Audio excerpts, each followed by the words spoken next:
Vamos começar falando de endividamento. Vocês sabiam, gente, que tem uma pesquisa recente que diz que as mulheres estão se endividando muito mais do que os homens. Na verdade, essa pesquisa trouxe alguns dados importantes aqui que eu vou mostrar para vocês. É a pesquisa da Confederação Nacional do Comércio de Bens, Serviços e Turismo. Ela diz que as mulheres se endividaram muito no ano passado. 79,5% das mulheres que responderam essa pesquisa se dizem endividadas, enquanto que entre os homens, esse número é de 76,7%. É uma diferença sensível, mas é uma diferença que mostra muita coisa. Ainda segundo esse estudo, essas mulheres, elas têm até 35 anos e muitas delas estão ali trabalhando na informalidade, o que consequentemente, aumenta a questão do endividamento.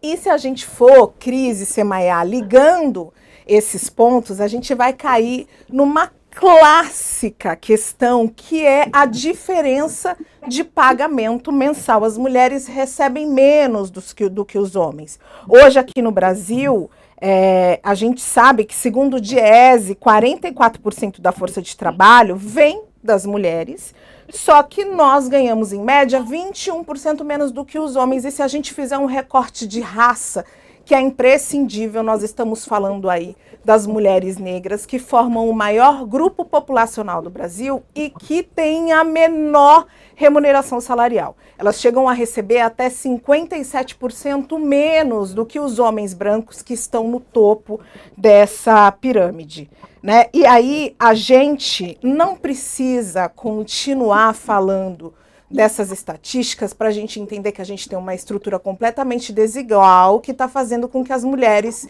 se tornem ainda mais endividadas. Semaia, me fala uma coisa, eu sei que você andou conversando com algumas especialistas sobre esse assunto, o que você tem para nós?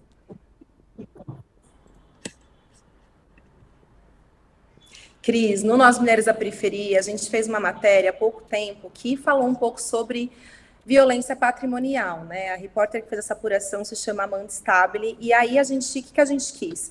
Buscar, dentro dessa notícia, desse número que a gente tem de que as mulheres são as mais endividadas, alguns eixos também que envolvem manipulação emocional, né? Quando em relação com homens, por exemplo.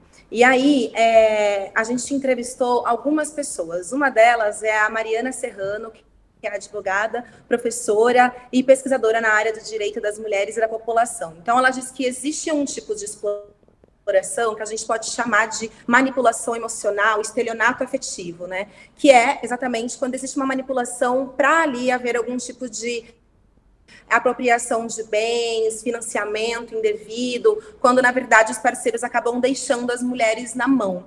E, segundo a Mariana, e esse tipo de violência acontece e dá para se comprovar que existe uma relação ali de manipulação, ela pode, inclusive, se encaixar na Lei Maria da Penha, tá, gente? Então, as mulheres precisam ficar atentas a isso. E a violência patrimonial, Cris, né, além da gente, né, das mulheres serem as mais endividadas, a violência patrimonial afetou pelo menos 3 mil mulheres brasileiras no ano de 2020. Esse é um dado do Ministério da Mulher, né, Família e Direitos Humanos, antigo Ministério que a gente tinha durante o governo Bolsonaro. E aí, os especialistas atentam que, embora a gente tenha esse número, esse dado ainda é bastante subnotificado. Mas o que isso quer dizer, né, no geral? Que as mulheres acabam sofrendo um prejuízo financeiro que pode ser causado por companheiros, familiares, amigos da sua confiança.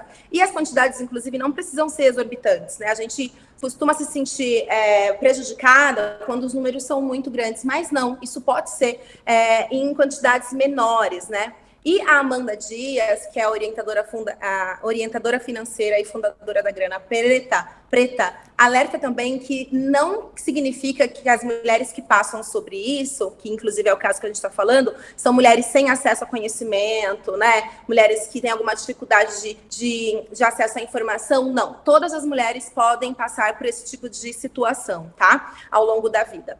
E que eu trouxe aqui dois exemplos que a gente usou nessa reportagem, que uma delas é de uma auxiliar veterinária, que ela conta que fez uma série de empréstimos para um namorado e depois ele simplesmente simplesmente bloqueou ela no WhatsApp e não pagou mais. Sumiu. Uma outra é de uma vendedora de lanches, e ela disse que chegou a emprestar 40 mil reais para um antigo companheiro, e ele acabou falando para ela, inclusive, que ela ficaria com essa dívida por tudo que ele gastou com ela e com as filhas dela, né? E ele simplesmente sumiu e não pagou. Então a gente precisa estar atento aí a esse tipo de enganação, esse tipo de crime, de estelionato, de violência patrimonial, e saber onde que a gente pode alcançar e encontrar ajuda. Muito atenta, Semaia, a gente precisa ficar. Você sabe que eu já fui vítima desse golpe. Ex-namorado, que eu emprestei dinheiro para pagar aluguel, pagar pensão de filho, e não me pagou. E quando eu cobrei, sabe o que eu ouvi? Que eu era mercenária.